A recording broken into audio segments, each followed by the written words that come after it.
Equilibrio Vital con Anand Mahapatra.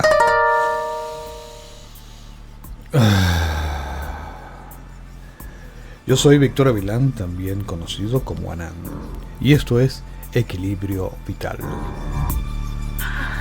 1984 de Orwell, La peste de Albert Camus, Epidemia de 1995 con Dustin Hoffman y Morgan Freeman, el virus extraterrestre en la novela y película de Michael Crichton, La amenaza de Andrómeda, Los hijos del hombre, en la que nace un niño después de décadas en medio del caos, Guerra Z de Max Brooks, Los muertos vivientes, que se convierten en la franquicia de zombies generados por un virus de laboratorio, Exterminio del 2003, Resident, Contagio de Steven Soderbergh, 12 monos y tantos otros relatos de una muy larga lista del psicoterror social.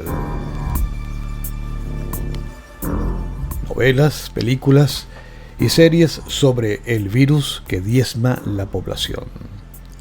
La industria del miedo, temor y terror ha venido condicionando y modelando la sociedad que acude a la suprema protección de la religión. Manipula la opinión utilizando las herramientas del entretenimiento para instarnos a odiar y temer etnias, religiones y ciencias que amenazan la seguridad. Estamos aislados en el laboratorio mediático que nos indica qué hacer, pensar y decir. Otros piensan por nosotros y se hacen cargo bajo nuestra obediente respuesta carente de responsabilidad. Somos el rebaño arriado por pocos pastores poderosos. La pereza de pensar nos conduce hacia la extinción de la libertad. El profesor James Krauss, de la Facultad de la Universidad de Ciencias Biológicas de la Universidad de Leeds, cree haber encontrado la razón del por qué el rebaño humano, al igual que las ovejas y las aves, de manera inconsciente sigue a una minoría de personas. Con otros investigadores descubrieron que se necesita una minoría de solo el 5% para influir en la dirección de la multitud y que el otro 95% lo sigue sin darse cuenta del porqué.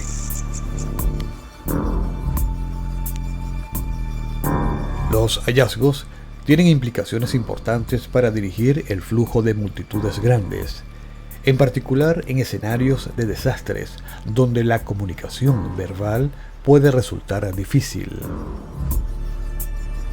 Lo interesante de esta investigación es que los participantes terminaron tomando una decisión de consenso a pesar de que no se les permitió hablar o gesticular unos a otros, sin darse cuenta que estaban siendo dirigidos por unos pocos. Eso podría responder a las absurdas consecuencias y resultados en política y sociedad. Pero el tipo de temores que llevan a la manipulación deliberada son diferentes. En general, parten de un mito, no representan la realidad como tal, sino una fábula de la misma.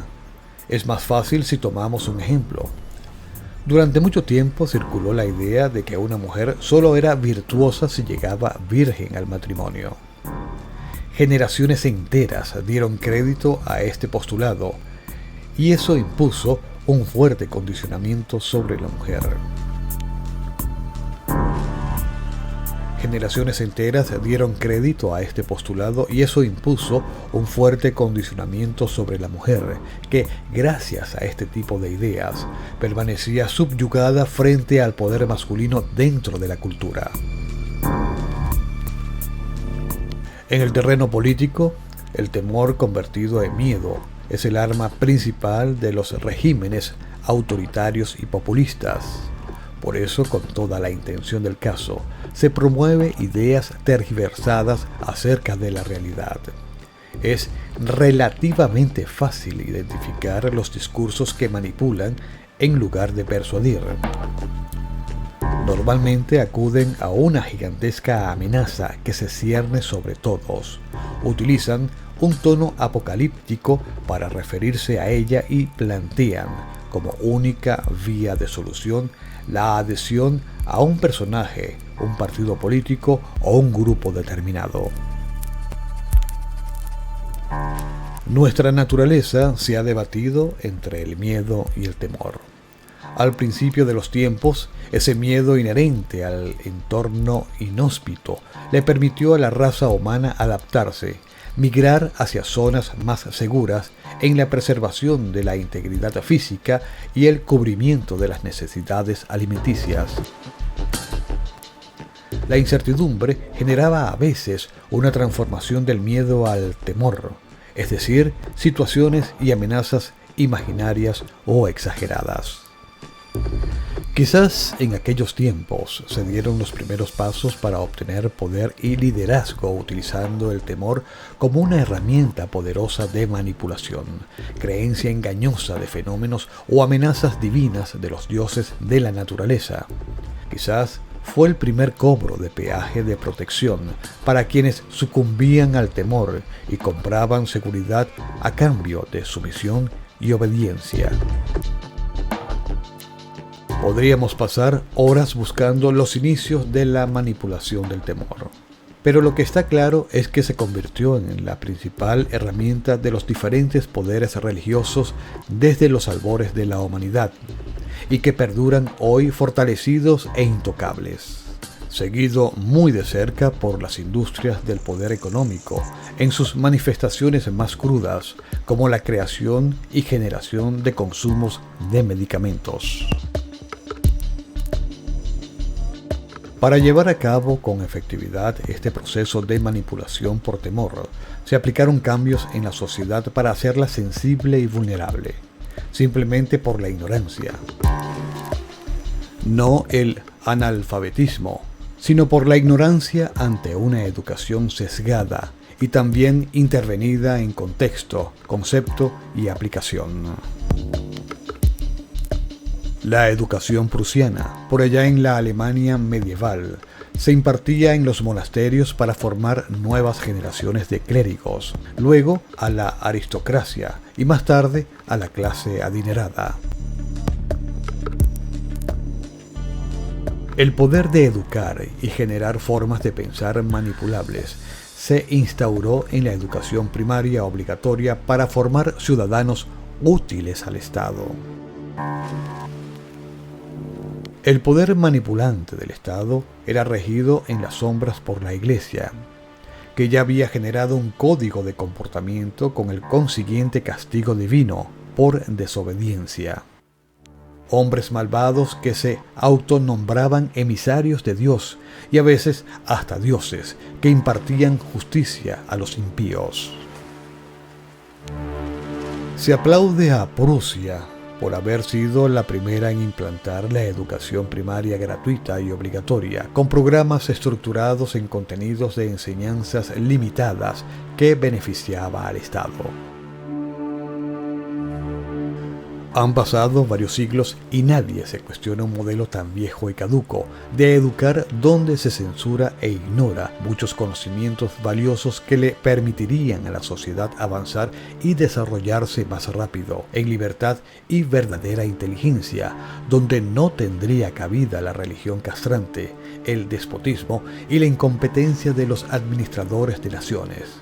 Sí, administradores, no son jefes, reyes, dioses, capataces o dueños de las personas y el sistema.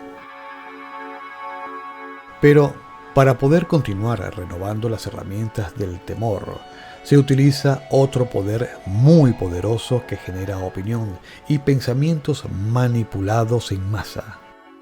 Nos referimos a la industria del entretenimiento. Después de las historias manipuladas en pseudolibros divinos, donde se asegura están los mandatos de los dioses observadores y verdugos, los cuentos infantiles se apoderaron de las pequeñas mentes para implantar semillas de temor. De esta manera se consigue una casi perfecta programación social. Luego, a través del cine y la televisión, como dije al principio, se generan contenidos altamente programables. Por ejemplo, recordemos al azar la popular serie de cómic y luego película Flash Gordon. Los malvados tenían rasgos orientales. Luego, el mal y sus villanos eran alemanes. Y después, rusos. Eso lo veremos en toda la industria del entretenimiento que genera opinión manipulada, creencias cerradas y temor. Mucho miedo infundado. Casi 2 décadas de películas con ligeras variantes donde la humanidad es amenazada por un virus que los convierten en zombies comedores de carne humana, muertos vivientes a causa de este virus escapado de laboratorio que amenaza con la extinción de la raza humana. En realidad, somos zombies de la dormida y programada sociedad. El terror está implantado, se vive, se siente. Las personas no cuestionan, solo responden a mandatos, no investigan qué y por qué, qué hay de realidad, qué hay de manipulación. Solo teme y sigue los patrones ya implantados de generación en generación para obedecer. Esto repercute en la biología descompensándola totalmente, haciéndonos vulnerables porque el cuerpo no responde como es debido para autoprotegerse de factores externos. Está ocupado defendiéndose y tratando de equilibrar todas las hormonas, como la oxitocina, que son generadas por el temor convertido en miedo. A esto, la medicina debe tomar conciencia y humanizarse, zafarse de esa carga manipuladora y ser compasiva y empática para tratar enfermedades, dolencias y creencias. Ha sido demostrado que personas que han padecido de cáncer sin saberlo llevaban una vida normal y sin preocupaciones.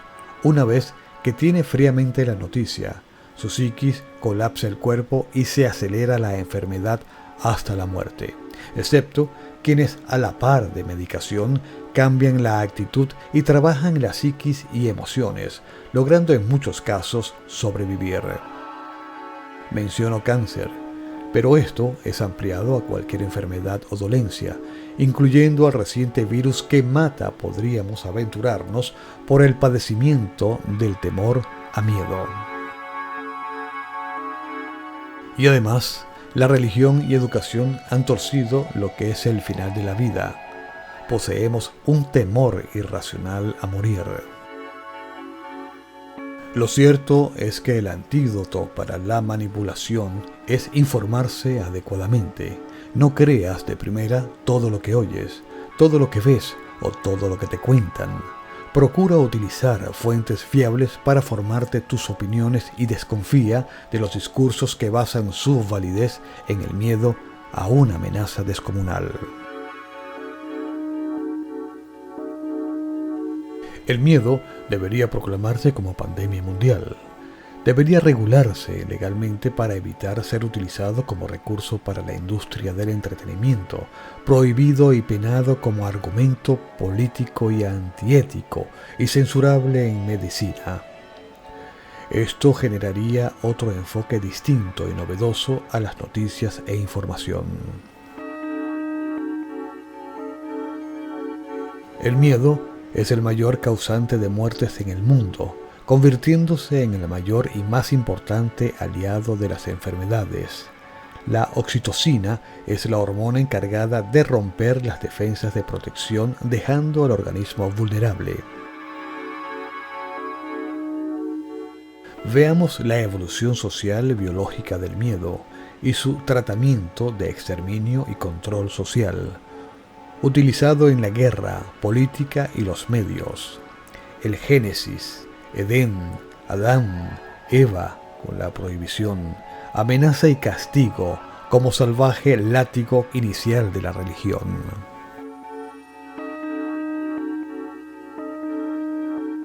Sófocles decía: nadie ama al mensajero que trae malas noticias. Esto ya no es así. Los valores están tan distorsionados que las noticias violentas o sobre acontecimientos que generan asombro, con temor y miedo, es la tarima del show del rating. El miedo continuado provoca estrés crónico y debilita la energía del riñón. Puede afectar al sistema cardiovascular, al sistema inmune y provoca una contracción generalizada en el sistema tendinomuscular.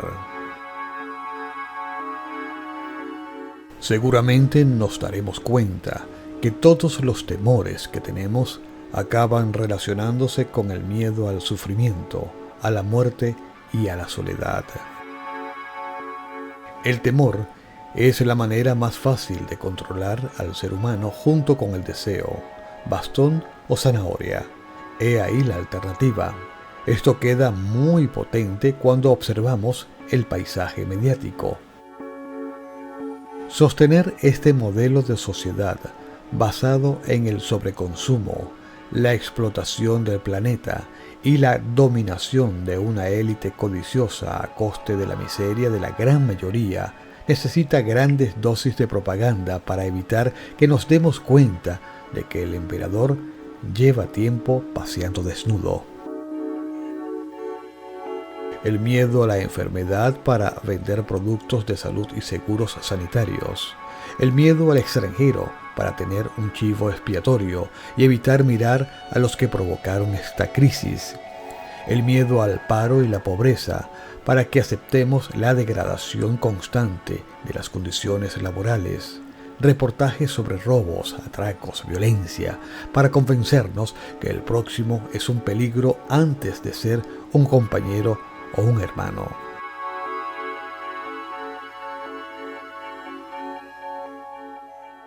Cada miedo que dejas que penetre en tu mente te hace un poco más esclavo. Rechaza esos mensajes y las creencias que contienen. Es contaminación mental. Solo roba tu energía. Reflexiona cuando algo que lees o ves te produce temor. ¿A quién le sirve que sientas temor? ¿Qué harías si no sintieras temor? ¿Ese temor te hace más sabio y precavido o solamente te paraliza y te convence para no cambiar nada y resignarte con las cosas como son? Eso es equilibrio vital.